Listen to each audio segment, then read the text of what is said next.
In the cold, frigid lands beyond the wall live a diverse people, all descended from the first men that civilized people of the south call wildlings. This is not a term they use themselves, however. The largest and most numerous of the various people beyond the wall name themselves the Free Folk, in their belief that their savage customs allow them to live lives of greater freedom than what they call the Kneelers of the South, or, from a Southerner's perspective, the idea of civilization. It's true that they live with neither lords or kings, and need to bow to no man or priest, regardless of their birth, blood, or station. But they also live harshly, and are not free from starvation, from the extremes of cold, from barbaric warfare, and attacks from their own kind. The lawlessness beyond the wall is nothing to envy, as any man who has ever seen a wildling can attest to. But the Free Folk would say this is the price of their freedom. Their pride in their poverty, in their stone axes and wicker wood shields, and in their flea-infested pelts is part of the reason they are set apart from the peoples of the Seven Kingdoms. The countless tribes and clans of the Free Folk remain worshippers of the old gods of the First Men and the Children of the Forest, the gods of the weirwood trees. Some accounts say there are those who worship different gods, dark gods beneath the ground in the Frostfangs, gods of snow and ice on the frozen shore, or crab gods at Stored's Point, but such has never been reliably confirmed. In some respects, they have some similarities to the mountain clans of the North and Vale. The wildling raiders trouble the realm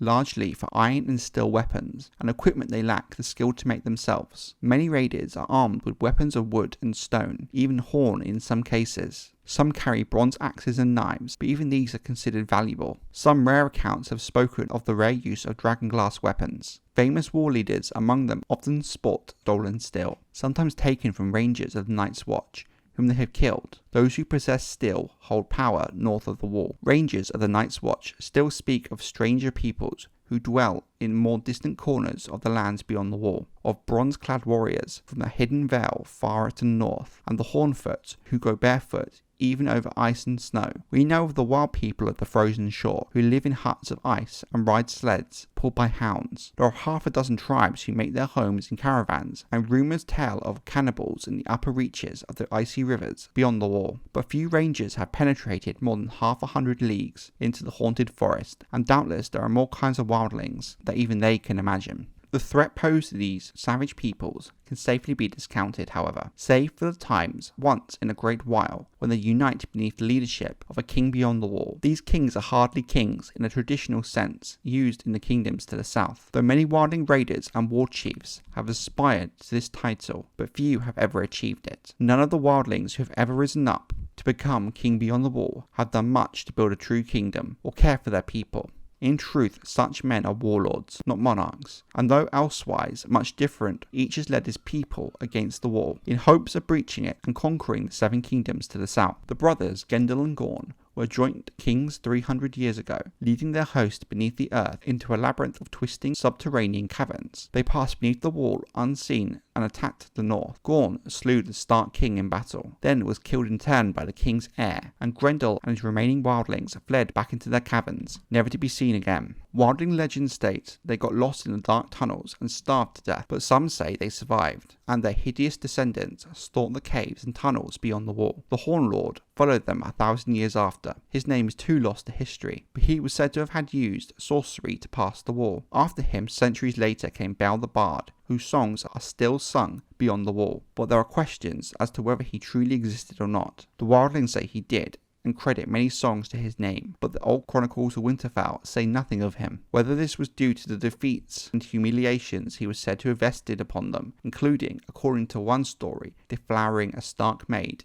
and getting her with child, or because he never existed, we cannot truly say. The last king beyond the wall to cross the wall was Raymond Redbeard, who brought the wildlings together in 213 AC. It was not until 226 that he and his wildlings would breach the wall by climbing in the hundreds and thousands up the sleek ice and down the other side. Raymond's host numbered in the thousands by all accounts, and they fought their way as far south as Longlake. There, Lord Willem Stark and the drunken giant Lord Harmond of House Umber brought their armies against them. With the two hosts surrounding him and the lake at his back, Redbeard fought and died, but not before slaying Lord Willem. When the Night's Watch appeared at last, led by Lord Commander Jack Musgood, the battle was all but done. The angry Artos Stark, the late Lord Willem's brother, accounted by many the most fearsome warrior of his age, gave the Black Brothers the duty of burying the dead. This task, at least, they performed admirably. In the main books, the current king beyond the wall is Mance Rayder, a former brother of the Night's Watch, who has banded together the largest army of wildlings ever seen. But his story is beyond the scope of this video. It would be wrong to think that the free folk have no sense of civility. Hardhome was once the only settlement approaching a town in the lands beyond the wall, sheltered on Storrod's Point and commanding a deep water harbour. But 600 years ago, it